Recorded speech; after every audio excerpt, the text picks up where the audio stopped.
नवीन सरकार आल्यानंतर आम्ही हा निर्णय घेतला की मोठ्या प्रमाणात प्रशासकीय सुधार आले पाहिजे, ई गव्हर्नन्सचा वापर झाला पाहिजे, प्रशासकीय कार्यक्षमता वाढली पाहिजे।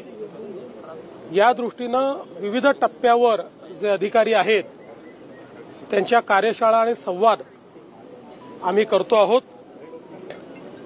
या सगळ्या पद्धतीमध्ये त्यांचे काही गट आम्ही तयार करतो आणि मी स्वतः एकेका गटासोबत 7-8 लोकांच्या एक तास त्या ठिकाणी चर्चा करून त्यांच्या अडचणी काय आहेत, आमच्या अपेक्षा काय आहेत, नवीन काय करता येईल असं विचार आम्ही करतो। एकत्रितपणे बसून त्याच्यावर विचार करतो, पुढचा एक अजेंडा ठरवतो।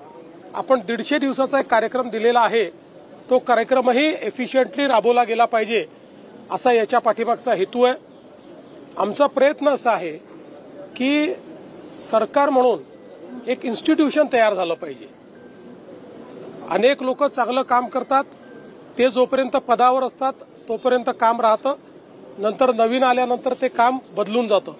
असं न करता एक इन्स्टिट्यूशन म्हणून बिल्टअप करायचा आमचा प्रयत्न आहे आणि त्या दृष्टीनं ही कार्यशाळा होते। याच्यानंतरही अनेक कार्यशाळा होणार आहेत।